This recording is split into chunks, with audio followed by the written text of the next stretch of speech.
मेरा नाम कोमल है। मेरी शादी को अभी 3 महीने हुए हैं। इन 3 महीनों के दौरान जब भी मैंने अपने पति से कोई चीज मांगी तो वह हमेशा यही कहते थे, भाई से पूछकर लाता हूँ या भाई से पैसे लेकर आता हूँ। मेरे पति हर मामले में अपने बड़े भाई से इजाजत लेते थे। अमन मेरे पति हैं और उनके बड़े भाई राजेश यानी मेरे जेठ हैं, जिन्होंने अब तक शादी नहीं की है। एक दिन मैंने अपने पति से पूछा, आपके भाई ने अभी तक शादी क्यों नहीं की? तो उन्होंने कहा, मुझे भी आज तक इसका कोई खास सबब समझ में नहीं आया। शायद उनको शादी करने की ख्वाहिश ही नहीं थी, इसीलिए माँ ने मेरी शादी पहले करवा दी। राजेश अब 35 साल के हो चुके थे। वक्त गुजरने के साथ साथ मुझे यह बात समझ में आ गई कि मेरे पति हर काम में अपने बड़े भाई से इजाजत क्यों लेते थे, क्योंकि मेरे ससुराल की सारी जायदाद राजेश के नाम पर थी। उन्होंने अपने बलबूते पर अपनी खुद की कंपनी भी बना रखी थी और मेरा पति उसी कंपनी में काम करता है। सीधे शब्दों में कहें तो वह अपने बड़े भाई की कंपनी को संभालता है। हमारे रहने के लिए जो बंगला बना था वह भी राजेश ने ही बनवाया था। घर में दोनों भाई एक साथ ही रहते थे। एक रोज मेरी सास ने मुझे कहा था कि अब तुम घर में आ गई हो तो शायद तुम्हारी और अमन की जोड़ी देखने से राजेश का भी शादी करने का दिल कर पड़े। कुछ दिनों तक मैंने भी राजेश को शादी के लिए समझाने की बहुत कोशिश की, लेकिन वह किसी भी बात को सुनने के लिए तैयार नहीं थे। मैंने कई बार उनसे शादी न करने की वजह जानने की कोशिश की, लेकिन कुछ पता नहीं चला। इन 3 महीनों के अंदर मैं अपने ससुराल में अच्छी तरह बस गई थी। मेरे ससुर नहीं थे, इसीलिए राजेश ही घर की जिम्मेदारी संभाले हुए थे। वह मुझ पर किसी बात के लिए रोक टोक नहीं करते थे। एक दिन राजेश को हल्का सा बुखार हो गया।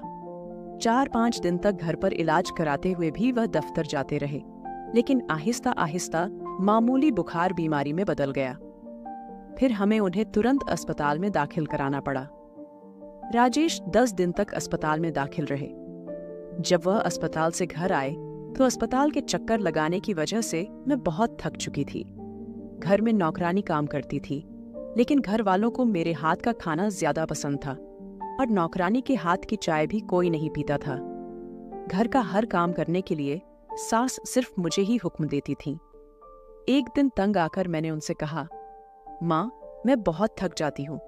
अमन के लिए अलग खाना बनाना पड़ता है, फिर जेठ के लिए बगैर मिर्च मसाले का खाना और आपके लिए भी अलग तरह का खाना तैयार करना पड़ता है। अब जब बीमार होने की वजह से राजेश कुछ दिन घर पर आराम करेंगे तो कृपया उनकी देखभाल आप खुद कर लीजिएगा, ताकि मेरा कुछ बोझ हल्का हो।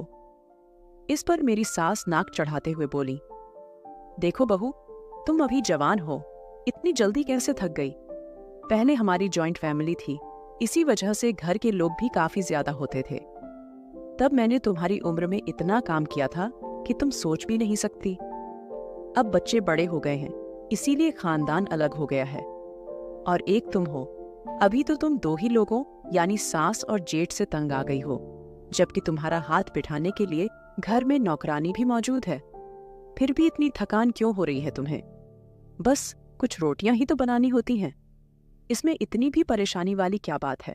मैं जब इस घर में ब्याह कराई थी तब से मैंने अपनी सास को कभी किचन में काम करते हुए नहीं देखा था और हर वक्त मुझे ही ऑर्डर देने में लगी रहती थी। एक दिन सास ने कहा कि मैं बहुत थक गई हूँ, मुझे कुछ दिन अपनी बहन के पास जाना है। मैंने कहा, ठीक है, आप कोई भी काम अपने ऊपर मत लें, जहां जाना है जल्दी जाएं। मेरे यह कड़वे बोल सुनकर वह बोली, इतनी भी जल्दी नहीं है, जब जाऊंगी तो तुम्हें बता दूंगी। और फिर सारे काम मेरे ऊपर ही डाल दिए। जेठ की बीमारी की वजह से उनके दफ्तर का ज्यादातर काम मेरे पति को संभालना पड़ रहा था, इसीलिए वह रात को देर से घर आते थे। एक दिन दोपहर में जब मैं जेठ को दूध का गिलास दे रही थी तो देखा कि उनके शरीर में बहुत दर्द हो रहा था। वह हल्का सा भी हाथ नहीं उठा पा रहे थे। मैंने अपने हाथ से उन्हें दूध पिलाया और दूध पीने के बाद उनका मुंह अपनी साड़ी के पल्लू से साफ किया।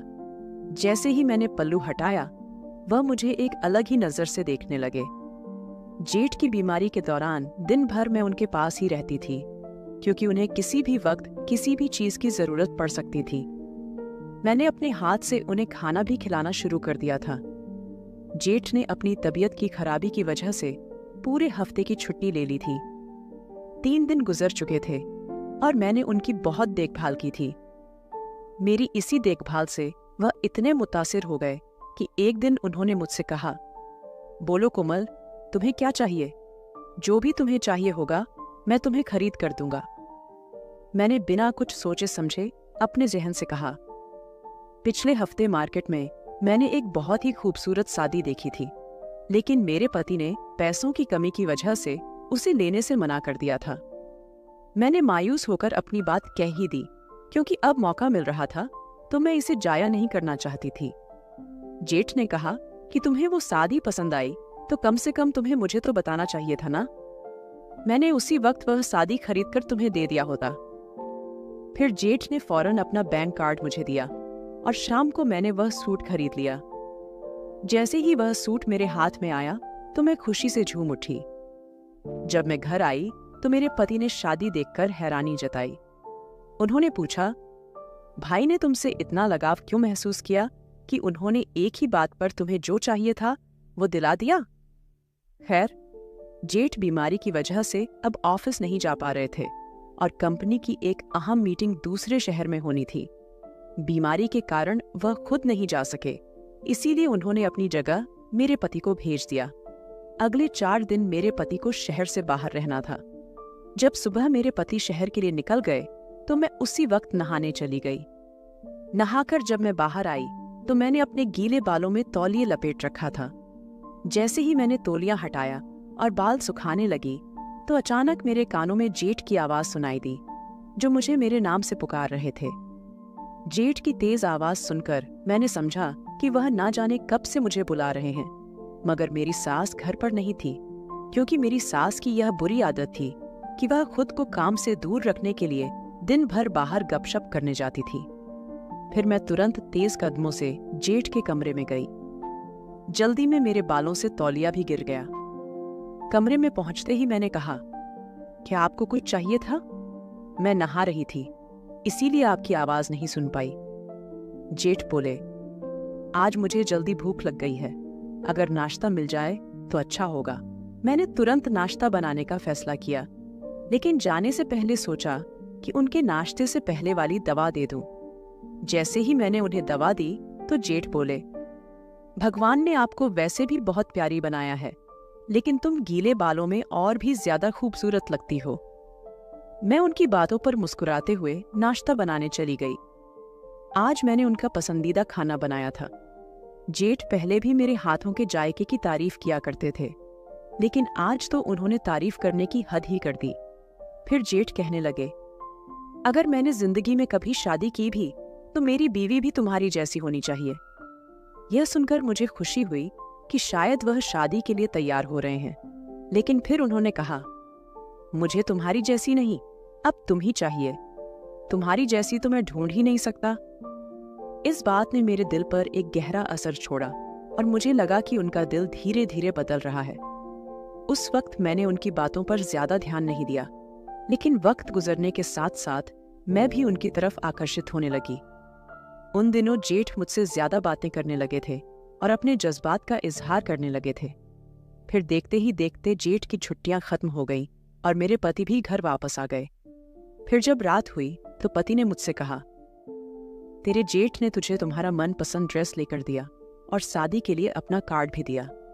वो तुम्हारी इतनी परवाह करते हैं तो तुम उनसे मेरे लिए कुछ पैसे मांग कर दो, मुझे पैसों की बहुत जरूरत है। मैंने ताज्जुब के साथ अपने पति से पूछा कि आपको पैसों की क्यों जरूरत है? उन्होंने जवाब दिया, मुझे एक नॉर्मल सी गाड़ी खरीदनी है, ये मेरा ख्वाब है। मैंने हामी भर दी और मेरे पति सो गए। जेठ और मेरे बीच एक अलग ही रिश्ता बन चुका था और मुझे उनके इरादों का अंदाजा नहीं था। खैर, इसके बाद मैं अपने कमरे से बाहर आई, क्योंकि मैं जेठ को हल्दी वाला दूध देना भूल गई थी। पिछले कुछ दिनों से जेठ ताकत की कमी की वजह से हल्दी वाला दूध पी रहे थे और मैं उन्हें रोजाना रात में दूध देती थी। उस रात भी मैं दूध लेकर उनके कमरे में गई। जब मैं दूध का गिलास रखकर वापस जाने लगी तो जेठ बोले, इतनी जल्दी क्यों जा रही हो? बैठो, मुझे तुमसे बातें करना अच्छा लगता है। जेठ मेरी छोटी बड़ी बातों पर बहुत ध्यान दे रहे थे। फिर उन्होंने कहा, यह साड़ी तुम पर बहुत अच्छी लग रही है, वैसे भी तुम बहुत खूबसूरत हो। मेरी इतनी तारीफ तो मेरे पति ने भी कभी नहीं की थी। मुझे महसूस होने लगा कि शायद जेठ के दिल में शादी के बारे में जज्बात बदल रहे हैं। खैर, मैंने बड़े हौसले के साथ धीमी आवाज में उनके सामने कहा कि मुझे कुछ चाहिए था, और फिर उनके इजाजत पर मैंने उनसे कुछ रकम मांग ली। अगर मैं अपने पति के नाम से पैसे मांगती तो वह वजह पूछते और शायद पैसे भी ना देते, लेकिन जब मैंने अपने नाम से पैसे मांगे तो जेठ ने मुझसे कुछ नहीं कहा, बल्कि वह कुछ और बातें करने लगे। उन्होंने कहा, जब तुम अपने पति के साथ होती हो तो मुझे उससे जलन होती है, क्योंकि उसके पास तुम जैसी खूबसूरत बीवी है। कभी कभी ऐसा लगत है कि काश तुम मेरी मलकीत में होती। फिर ना जाने अचानक ऐसा क्या हुआ कि उन्होंने फौरन ही मुझे तल्ख लहजे में अपने कमरे से निकल जाने का कह दिया। उन्हें अचानक क्या हुआ था, मुझे कुछ समझ नहीं आया। उस रात के बाद पूरे 2 दिन तक जेठ ने मुझसे बात तक नहीं की। उन्होंने खामोशी से मेरे हाथ में चेक दे दिया। मैंने वह चेक अपने पति को दे दिया। मेरे पति ने कहा, भाई इतने मेहरबान कैसे हो गए? मुझे कुछ समझ नहीं आ रहा। वो तो मुझसे रोज का हिसाब पूछते हैं और तुम्हें एक ही बार में इतनी बड़ी रकम दे दी। मैंने उनकी बात पर सिर्फ सिर हिलाया। अगले 4 दिन बाद ही मेरी सास अपनी बहन के घर जाने के लिए तैयारी करने लगी। उन्होंने सुबह सुबह मुझसे अपनी बहन के घर ले जाने के लिए कुछ सामान मंगवा लिए। मैंने सास के लिए सब कुछ तैयार कर दिया और उनकी तैयारी में इतनी मसरूफ हो गई थी कि सुबह से चाय भी नहीं पी। सुबह उठते ही मैं सिर्फ चेहरा धोकर कमरे से बाहर आ गई। मैं सास के लिए सारी खरीदारी कर चुकी थी। उसके बाद वह जाने की तैयारी करने लगी। कुछ देर बाद सास अपनी बहन के घर चली गई और मेरे पति भी ऑफिस जाने के लिए निकल गए। इस दौरान जेठ भी ऑफिस जाने के लिए निकल रहे थे। घर में अब मैं अकेली थी। नौकरानी भी सारे काम निपटाकर चली गई थी। फिर मैं आराम से नहाने गई। नहाने के बाद मैं अपने कमरे में साड़ी पहन रही थी और मैंने बस पल्लू ही ओढ़ा था कि तभी मेरे कमरे का दरवाजा खुला और सामने से जेठ अंदर आ गए। उन्हें देखकर मैं पूरी तरह घबरा गई, क्योंकि मेरे जिस्म पर पल्लू भी ठीक से नहीं था। मैं जल्दी से पल्लू ओढ़ने लगी थी कि इतने में जेठ मेरी तरफ बढ़े और बोले, मुझे तुमसे कुछ जरूरी बात करनी है। अब घर में कोई भी नहीं है, इसीलिए मैं आधे रास्ते से वापस आ गया। जेठ को घर में किसी के ना होने पर मुझसे ऐसी क्या खुफिया बातें करनी थी, मेरे दिमाग में सवाल चलने लगे। मैं गौर कर ही रही थी कि तभी मेरे जेठ मेरे सामने आकर माफी मांगने लगे। जेठ का माफी मांगने का यह तरीका मेरे लिए बहुत अजीब था। मेरे दिमाग में सवालों का तूफान चल रहा था कि आखिरकार जेठ को ऐसा क्या कहना था जिसकी वजह से उन्होंने इतना ताज्जुब पैदा किया। मैं हैरानी के साथ रह गई और उन्हें जाने को कह दिया। उस दिन मेरे बर्ताव ने मुझे बहुत बुरा महसूस कराया था, इसलिए मैं तुमसे माफी मांगने आया हूं। मैंने कहा, कोई बात नहीं, मुझे आपकी उस बात का बिल्कुल भी बुरा नहीं लगा, क्योंकि आप तो मेरे अपने हैं। मेरी यह बात सुनकर जेठ खुश हो गए और फिर खुशी खुशी वहां से चले गए। उस रात जब मेरी सास घर पर नहीं थी तो मेरे पति भी थोड़ी देर बाद गहरी नींद में चले गए। जब मुझे यकीन हो गया कि पति गहरी नींद में हैं, तो मैं मौका पाकर चुपके से बिस्तर से उठी और बाहर निकल गई। मैं जल्दबाजी में जेठ के कमरे में पहुंची, लेकिन तब तक जेठ भी सो चुके थे। मैं उनके पास पहुंची कि तभी अचानक से कमरे की बड़ी लाइट ऑन हो गई। मैंने पीछे मुड़कर देखा तो सामने मेरा पति खड़ा था। मेरे पति ने रात को इस वक्त मुझे अपने भाई के कमरे में देखा तो इस बात का गलत मतलब ले लिया और गुस्से में कहने लगे, तुम इस वक्त मेरे भाई के कमरे में क्या कर रही हो? और उन्होंने मुझे जेठ को इंजेक्शन लगाते हुए भी देख लिया था। पति ने फौरन आकर मुझे मेरे दोनों कंधों से पकड़ लिया। मैंने कहा, मैं गलत इरादे से नहीं आई थी। हमारे शोर से जेठ भी नींद से जाग गए और उन्हें कुछ समझ में नहीं आ रहा था कि यह मेरे साथ क्या हो रहा है। तभी मेरे पति ने अपने भाई से कहा, भाई आप बिल्कुल भी फिक्र ना करो, मैं आपको कुछ भी नहीं होने दूंगा। मेरी बीवी आपके साथ यह करेगी, इसकी तो मैंने कभी भी उम्मीद नहीं की थी। यह सुनकर मैं भी हैरान रह गई।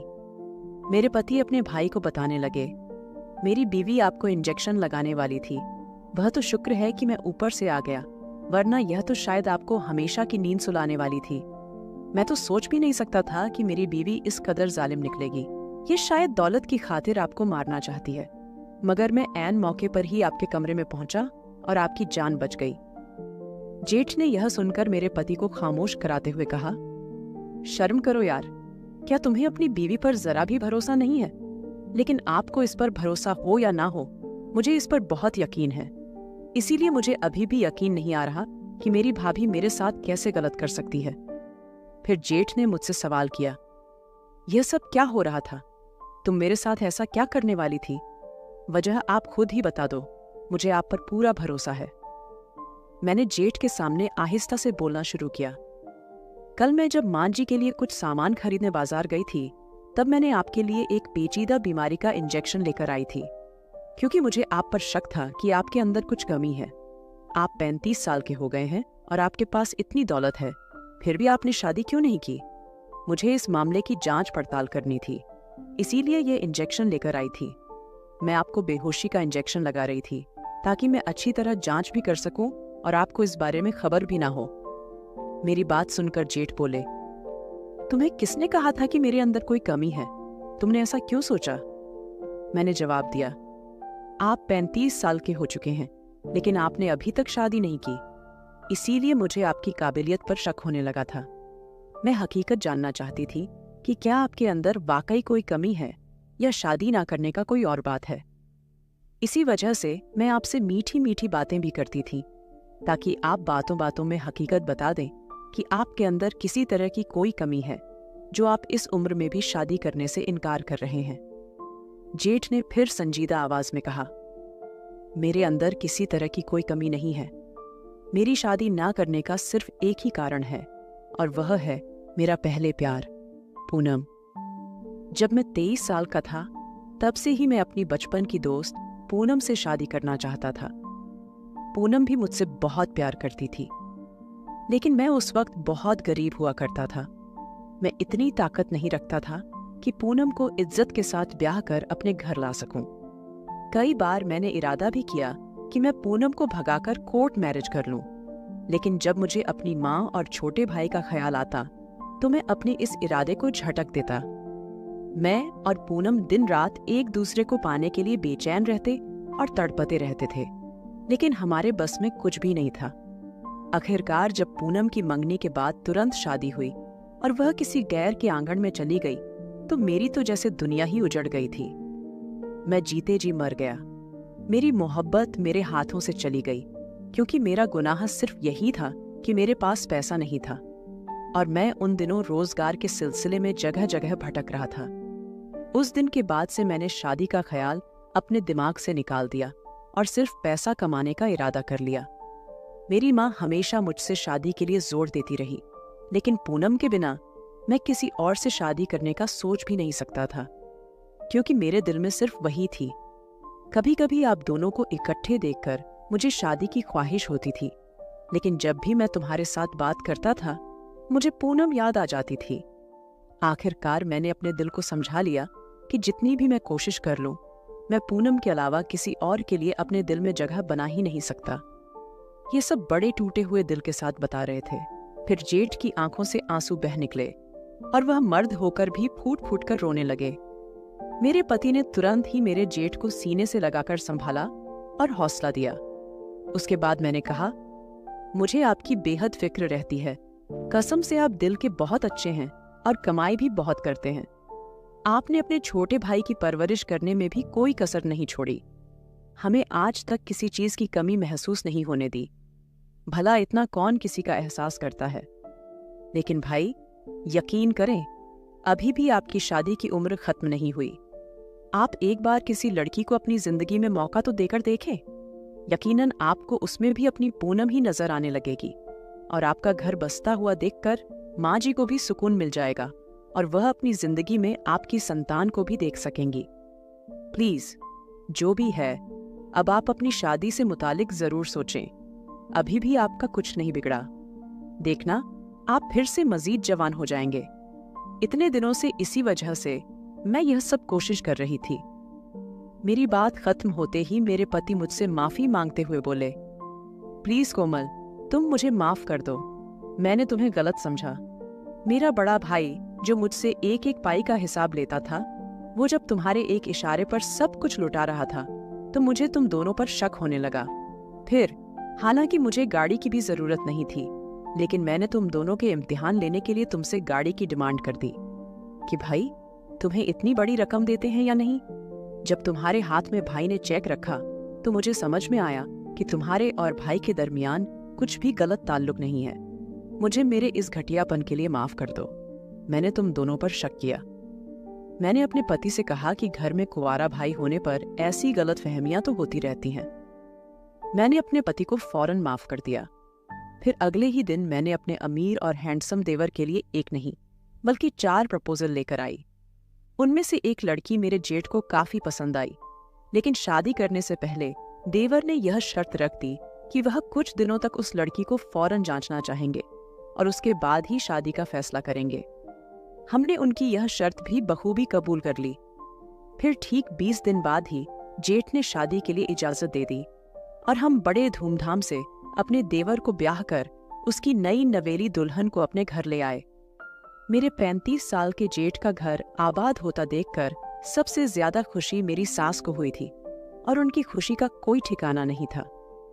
आखिरकार मेरी बेशुमार कोशिशों के कारण मेरी मेहनत रंग ले ही आई और यूं मेरे जेठ यानी देवर को उसकी जिंदगी की खूबसूरत साथी और कुछ सालों बाद बुढ़ापे का सहारा भी मिल गया। दोस्तों, उम्मीद है कि आपको यह कहानी पसंद आई होगी। धन्यवाद।